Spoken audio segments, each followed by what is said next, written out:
Wythnos diwetha, fe enillon ni sedd yn Senedd Ewrop.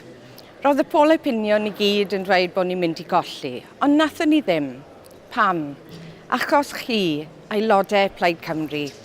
Oedd y staff, yr aelodau etholedig, yr aelodau trwy'r gwlad yn gweithio i wneud yn siŵr bod ein cefnogwyr wedi dod mas i fwrw pleidlais yn yr etholiad pwysig yma.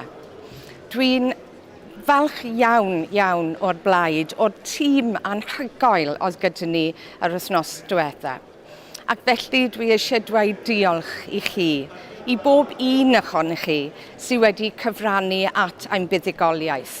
Mae'n rhywbeth pwysig iawn i ni ar gyfer y dyfodol. Dwi yn falch iawn hefyd i fod nôl yn Senedd Ewrop fel llais i Blaid Cymru a fel llais i Gymru. Diolch yn fawr.